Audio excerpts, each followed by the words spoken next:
Hey guys, welcome back to my channel. This week we're doing a first for the channel, and that is that we're going to be doing a sequel to a video I've already done before. A little over a year ago, I think I posted it on August 19th. I did a video called Exploring the World of Wattpad, and at the time, with the videos I'd been doing, that was one of my favorite videos that I'd done on my channel. I just had so much fun filming and editing it, and it was just a good time. I also appreciated everybody telling me I'm pronouncing Wattpad wrong, which I'm also anticipating for this video. Because I enjoyed filming that video so much, I've been wanting to do a part 2 to that video for quite a long time, but it felt like every single time I wanted to do it, it just didn't feel like it would work properly, but something has come up that made me realize this is a good prompt. Of course, I'm going to put a disclaimer here. I will be pronouncing Wattpad as Wattpad throughout this entire video. It's just because I grew up calling it that, all of my friends called it that, like everyone I know in real life calls it Wattpad. And I'm not saying that it is pronounced that way because it isn't. If you watched my first Wattpad video, it isn't actually pronounced that way. But it feels weird to pronounce it any other way. And I feel like if I try to, I'm going to keep mixing it up. It's just going to throw me off. So if it bothers you that much, you can just click off or watch the first one where I subbed in every time I watch Wattpad with the Google version. But otherwise, I hope you guys enjoy. Of course, before we start the video, we have to do this week's sweaty shout out. This week it goes to Danielle Murray, and she sent this meme. Can you say magnetic? Just keep going. Charismatic. I find this meme extra relevant for this video in specific because this is about to be me reading all of these fanfics. If you want to get a sweaty shout out for yourself, all you have to do is subscribe to my channel, which makes you a sweaty, and then follow me on Instagram and DM me your favorite meme of the week on Instagram, and you might get chosen. So one of the topics that we looked at in my first video that I feel like we didn't get a chance to deep dive into as much as I would have liked to was the Team 10 fanfiction. And I don't know why I didn't really look into it that much, but ever since that video, I really wanted to look into it. So we're going to be looking at some Team 10 imagines. My favorite part about this already is the table of contents. Jake Paul, overprotective. Amelia Martinez, Mia Moore, Chance Sutton, pregnant. Wait, Tristan Tales Mayo? Oh my god, we get like a little mood board here. That drink looks disgusting, but whatever. Oh, we have makeup too! Oh my god. Tristan decided to invest in a brand new camera for filming. He was so excited over it, and he kept it locked away in his bedroom for most of the time. I walked into the kitchen of the Team 10 house, and I saw my boyfriend with his beloved camera. Hey baby, I smiled, putting my phone into my back pocket. Hey love, I was just about to ask him something, when I was cut off by Marcus yelling for Tristan. Tris, we have an emergency, he bellowed, and we put the camera down in a hurry and ran out to Marcus. I shrugged it off, and I decided to grab a snack. I took all of the supplies from the fridge and placed it on the counter. The mayonnaise I placed aside the camera, rather foolishly I might add, fell over as I dropped the lettuce from my hands. The jar smashed against the camera, promptly pushing it onto the floor. With a smash, I could bring myself to look down at $700 worth of camera, ruined on the floor because of me. Well, and your mayonnaise. As soon as I looked down, there was the white mayo surrounding the camera that was now smashed. What have I done? Hey, YN. My door opened, and I wiped the tears away. Did you move my camera? It was Tristan. I shook my head. Lying. 3 hours later, I walked down the stairs, finally getting the gumption. It's an interesting word to put in here. The gumption to tell Tristan that I lied and how horrible I felt over it. He had been searching for the camera for ages, but none of the team was home right now, for a change. So he couldn't ask them. Marcus had gone out. It's not like I can ask Erica. She'd know what to do. Oh shit, this is a dated one. What are you thinking about? He asked. He knew me too well. Mayonnaise? Nothing. Tristan, I have to tell you something. I started to sob. Aw, baby, whatever it is, we can sort it out. Don't cry. He looked into my tear-filled eyes, and he knew what was going through my brain. You know something about my new camera, don't you? I'm so sorry, I cried. I got mayo out of the fridge, and it toppled over and pushed the camera off the edge. I'm so sorry, I sobbed. Didn't you catch it? I couldn't. It all happened too quickly. I'm so sorry. I'm so stupid. If it makes you feel any better, at least you're not the bitch reading a Mayo fanfic on camera. I forgot to make it clear while filming that the writing in this fanfic isn't even bad. It's just Why of all things is there such a strange focus on mayonnaise? There's also one called Team 10's Little Sis, and it has Kylie Sutton, who is Chance's little sister. She was always begging Chance to let her move to LA with him, and finally he agrees. When she gets there, she meets some new people, but one specific person catches her eye. Read to find out who and what happens next. This shit is 41 chapters long. I don't have time for this, but what I do have time for is Jake Paul, the text. Jake was on tour, on the last leg of the American part. The tour where we began. I miss him so much. He's like my best friend. I never used to like him looking back, but then I watched some of his videos and I fell in love with him. Yeah, there's something about his videos it's very lovable. It really shows a soft, charismatic human being. Then I was blessed with the fact that I met him at a meet and greet a year after I got into him. We met at another meet and greet, around 2 months later, where he asked if I wanted to hang out at the Team 10 house for a day. Of course I accepted, which is where it all began. I ended up staying there for over a week. We were having so much fun. I felt so blessed. But there's one small problem. I developed strong feelings for Jake, my best friend, which had made things really awkward. I loved him so much, and I've decided to tell him. Jake? Yeah, everything okay? Yeah, are you alright? Yeah, I'm cool, bro. You? He broed you! I'm fine. No, you're not. What's up? I have something to tell you, and I don't know how to say it. LOL, how do you always know when something's up? Because I'm your best friend, LOL. So tell me what's up, bro. Woo. I like a boy and I don't know how to tell him. That's some tea. Okay, wait, this goes on for like another 20 minutes. For those who want to know the ending, the standout moments are when Jake Paul apparently says, "Oh my days, YN, he breathed after I hummed a yes." And then they start dating. There's also Jake Paul overprotective. Oh, we get another outfit in this one. Jake had just got home from the supermarket and vlogging with Logan. Jake being Jake and Logan being Logan, I could hear them when they got home. Hey babe, how was the supermarket? I asked. We didn't go in the end. We went to the arcade. Want to go to the supermarket now? He asked, putting his camera down. Sure, I smiled and I grabbed my Nikes. I walked out of the car when Jake said he'd meet me, and I climbed in. We jammed to No Tears Left to Cry on the way, making unforgettable memories. Why is it one way or another, Ariana always ends up in this shit? I stood at the fridges, my eyes tracing the shelves, searching for my tea. Hey baby, what are you doing here alone? I glanced around over my shoulder to see a blonde, blue-eyed boy stood there looking at me and a smirk plastered on his face. The best thing I've come across, though, is Adopted by Team 10, and it's the description alone that is just interesting. Hi, I'm Natalie Brown. I am a shy girl. My mom was a drug addict and my dad would abuse me every day until police came and took me to a care home. I never really talked to anyone except myself. I love watching Team 10 and Logan Paul. They are both funny. I always used to get bullied by my teachers and classmates. When I lived with my parents, we all used to be happy until my big sister died for me. My parents turned against me for that. They loved my sister, but they never loved me. My sister would step up for me. They listened to her, but when she did, they didn't. I think that's enough Team 10 fanfiction for today, but we can finally get into the reason why I decided now is a good time to do this video, and it's because somebody wrote a Ratalouis x me fanfiction. Now, to provide a bit of context, because one of the things that I've noticed if I ever mention Ratalouis in a video is I'll get a couple comments being like, the way you pronounce Ratatouille is weird, or the way you pronounce Ratatouille is cringy. The thing is, I'm not actually trying to pronounce Ratatouille, I'm trying to talk about Ratalouis. Ratalouis is a joke fanfiction that I found back when I did the wattpad video, which is like over a year ago, which is pretty crazy. And I found it funny enough that I wanted to do a separate video on it as well, and as a result, it just kind of became a running joke on my channel. So I always had, I think I said in that video, I said I wish someone would continue the story or whatever.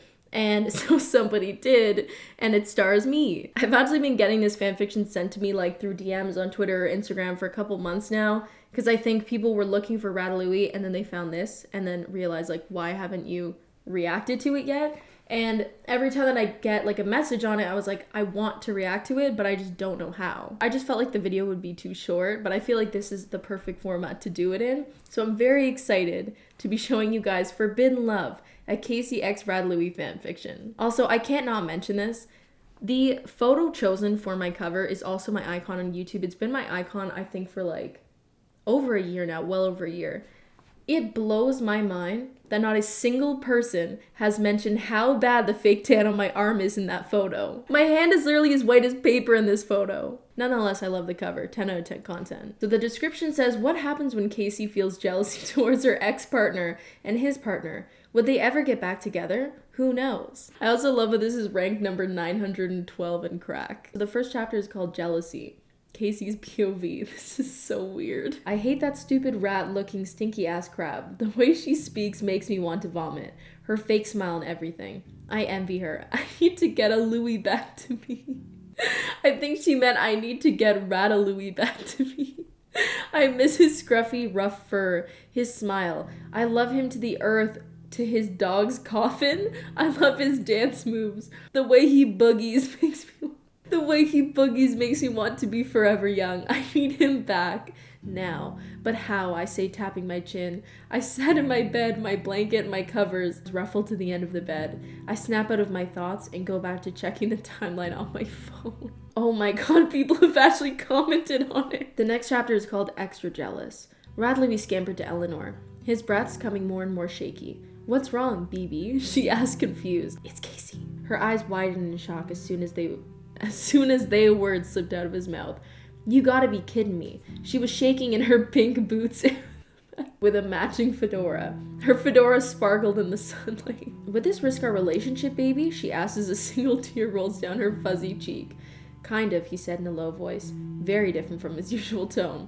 She never heard this risky comment, thankfully. She looked down, putting her hand in a ball. She was brainstorming ideas with her single brain cell. She pulled out her phone, putting in her password. Her shaky hands hovered over Safari and clicked it. Quickly, she typed in BuzzFeed. Ratalouis looked at her with a disappointing look.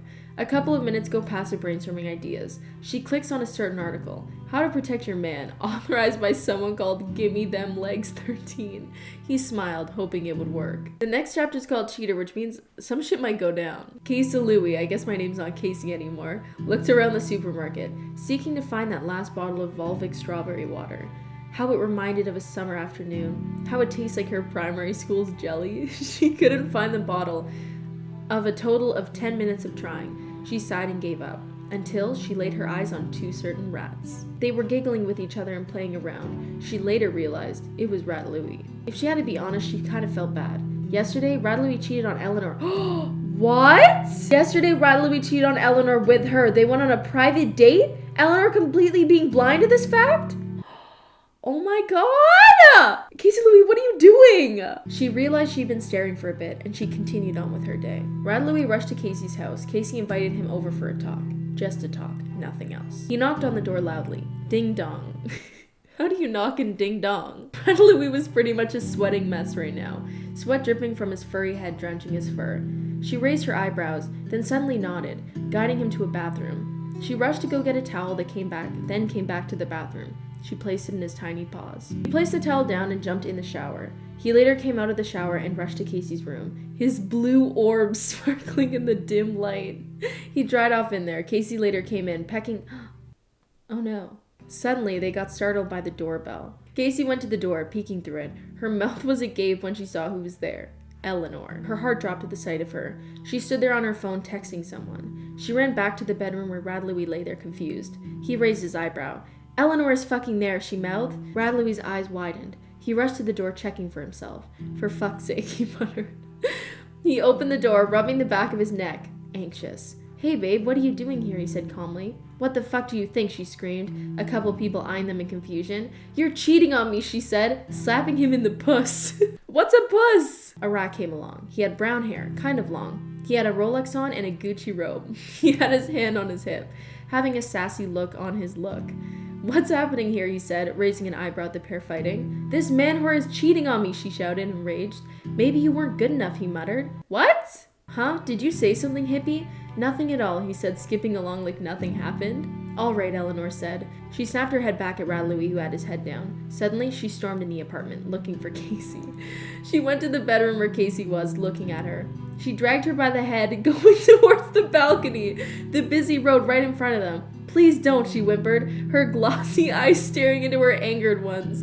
Louis looked at this breakdown right in front of him. He rolled his eyes, drinking leftover fruit juice. He went out the door, completely unfazed by the situation that was unfolding minute by minute. Eleanor let go of Casey. You can hear her screams as she goes down level by level. Wait, she let go of me, like off the balcony? Ratalouis would never forget how she laid in front of him. He checked her pulse, not responding. He gulped and rushed away from the scene. Screaming and shouting surrounded Casey's dead, lifeless body? Call the fucking ambulance, shouted someone in their mid-70s. I die? How did I get killed off of this? My name is in the title! Nonetheless, even though I'm dead, thank you, Toads Jesus, for writing this. It's very interesting. Of course, I can't do a video about Wattpad without mentioning the more traditional stories, such as Billionaire's Love.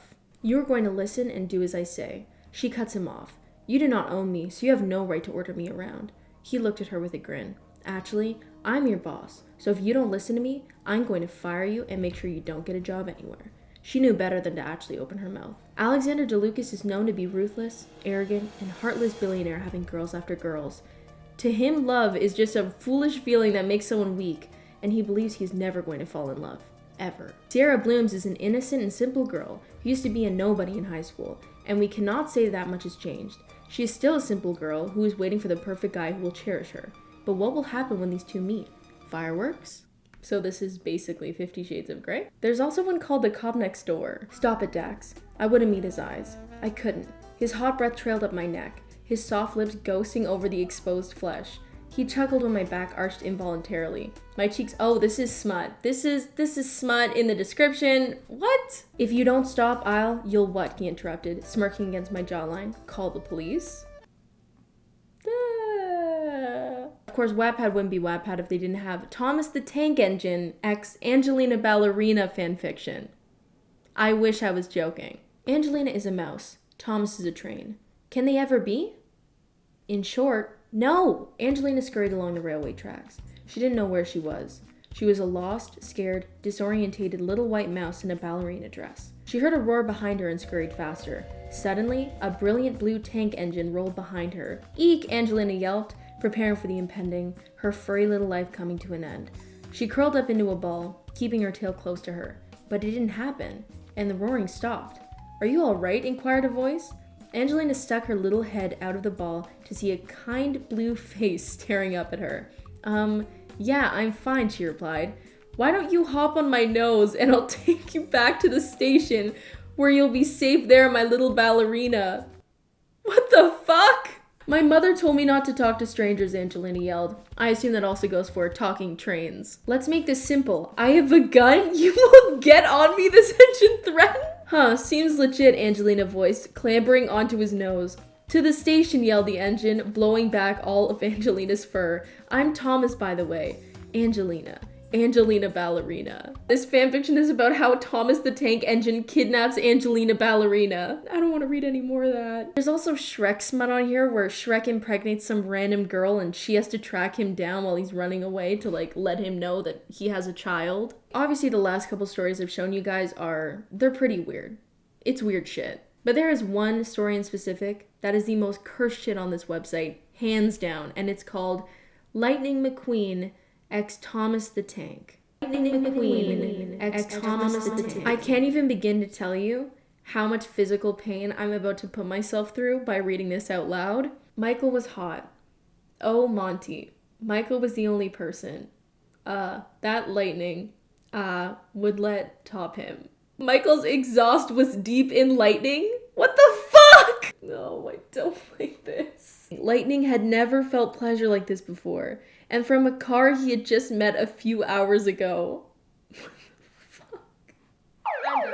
I am finished. I'm done. I have limits.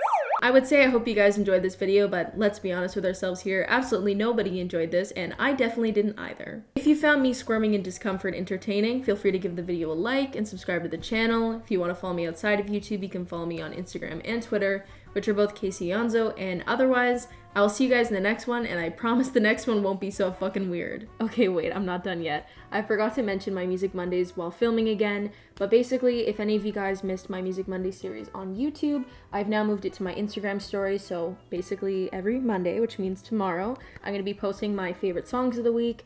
There's a little highlight, it's really cute, I like it. If you're interested, you can check it out. If not, totally cool. Yeah, that's pretty much it.